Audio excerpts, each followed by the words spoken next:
Assalamualaikum warahmatullahi wabarakatuh.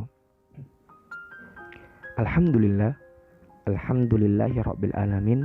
Wassalatu wassalamu ala asrafil anbiya'i wal mursalin wa ala alihi wa sahbihi rasulillahi ajma'in. Asyhadu an la ilaha illallah wa asyhadu anna Muhammadan abduhu wa rasuluh alladzi la nabiyya ba'da. Sahabat podcast Al-Mukarramah yang insyaallah dirahmati Allah Subhanahu wa taala. Hari ini kita memasuki podcast Kultum Ramadan bersama kami Al-Mukarramah. Kami akan menyampaikan kultum singkat kami tentang tips mengatasi kegalauan.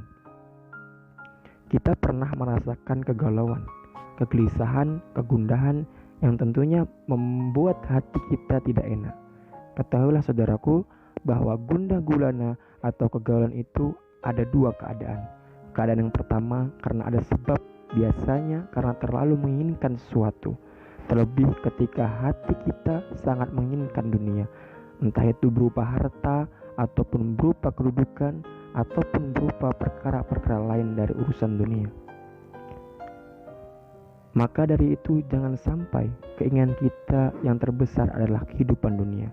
Rasulullah SAW bersabda, "Man kanat dunya hammahu faraqallahu alaihi amrohu."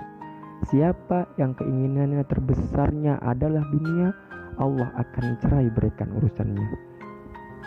Artinya, hatinya menjadi lemah, cepat galau, cepat gelisah. Wa ja'ala faqrahu baina ainaihi, dan Allah akan jadikan kefakiran di pelupuk matanya. Ia tidak pernah merasakan qanaah, tidak pernah merasa cukup dengan apa yang Allah berikan kepadanya. Walam ya'tihi min dunya illa ma kutiba lahu, dan dunia pun tidak akan mendatanginya kecuali sesuai dengan yang ditakdirkan saja untuknya.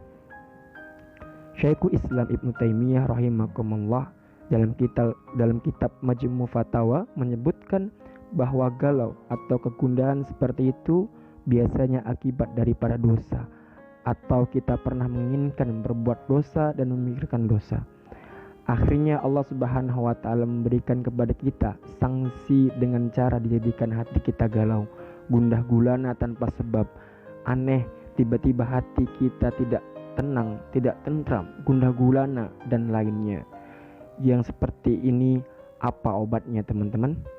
Tentu kita obati dengan banyak istighfar kepada Allah Subhanahu wa taala. Di saat hati kita tidak tentram, hati kita tidak tenang tanpa sebab, maka itu biasanya akibat daripada dosa yang tidak pernah lakukan atau dosa yang pernah kita pikirkan. Apa yang kita lakukan ketika galau? Yang pertama, banyak berzikir kepada Allah Subhanahu wa taala. Allah Subhanahu wa taala berfirman, "Ala bidzikrillahi tadma'innu qulub." Ketahuilah, hanya kepada berzikir kepada Allah hati menjadi tenang dan tentram. Yang kedua, memperbanyak baca Al-Quran. Allah Subhanahu wa taala berfirman dalam surat Yunus ayat 57, "Ya ayyuhan nasu qad ja'atukum mau'idatun mir rabbikum wa shifaa'un lima fi sudurihim wa hudaw wa rahmatun lil mu'minin." Wahai manusia, telah datang kepada kamu peringatan dari Rabbmu dan menyembuh apa di dadamu, dan petunjuk serta rahmat bagi orang-orang yang beriman. Yang ketiga, banyak-banyak kita mendekatkan diri kepada Allah Subhanahu wa taala.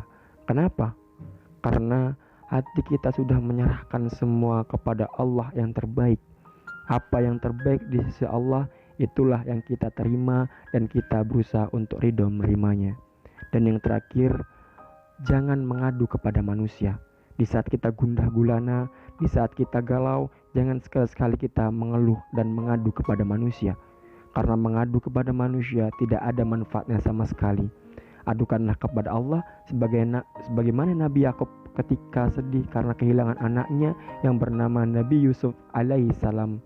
Maka ia berkata, "Innama asku basin wa khusni ilallah." Sesungguhnya aku hanya mengadukan kesedihanku, kesusahanku hanya kepada Allah Subhanahu wa taala.